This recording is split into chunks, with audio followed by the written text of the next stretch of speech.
Today we are gonna continue the Sermon of the Mountain. The Sermon of the Mountain, when Jesus went to the mountain, like Moses, Jesus is the new Moses, and he went to the mountain like Moses went, and Moses gave the people, the Israelites, the law, and now Jesus is fulfilling the law. In the Sermon of the Mountain, we can find the Beatitudes, the parable of the salt and the light of the world, also the new commandments, the explanation, this upgrade of the law, and also the Our Father. Today we are going to reflect upon the Gospel of Matthew, chapter 5, all the way from verses 17 to 37. So Jesus said to his disciples, I did not come to abolish the law. I did come to fulfill it. Heavens and earth will pass, but none of the smallest of the letters of this law or any part of this law will be taken away until all the things were fulfilled. And whoever disobeys this law and teaches others people to do so will be considered the least in the kingdom of God. And whoever observes this law and teaches others to do the same will be considered the greatest in the kingdom of God. So Jesus is saying that he came to fulfill the law. He is the new Moses.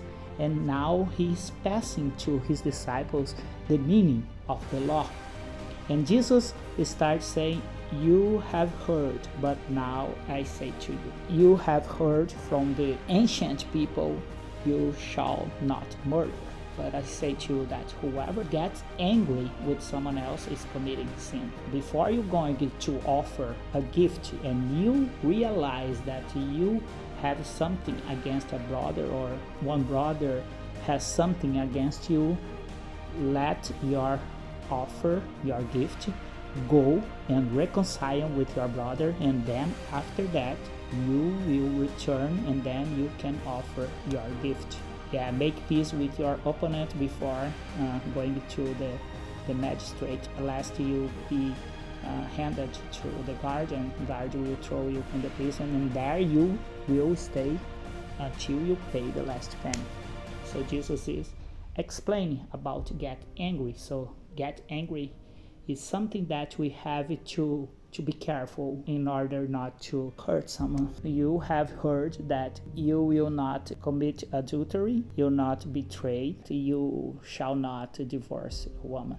But I say to you that even if a man divorces a woman, if that woman marries again, the person that is marrying to this woman also is committing adultery. You have heard, you shall not make a false oath or a false vow. But I say to you, never make a vow. Not for heavens, don't make a vow to earth. Don't swear, neither by your head, because you cannot make one hair of your head get white or black, neither by your head nor by Jerusalem.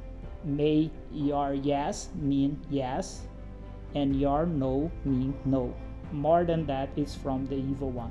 So Jesus is bringing the new commandment so we can be filled with the command. Jesus is saying to his disciples how they should have a life, a better way of living.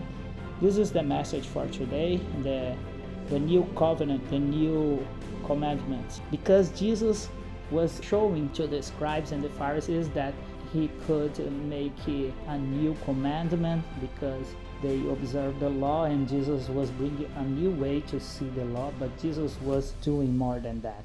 Jesus was saying that whoever gets angry, like the scribes and the Pharisees, they used to get angry easily, but they thought that as long as they didn't murder anyone, they were liable to be forgiven. I hope you all have a wonderful day. All things are possible with God. May God bless you all.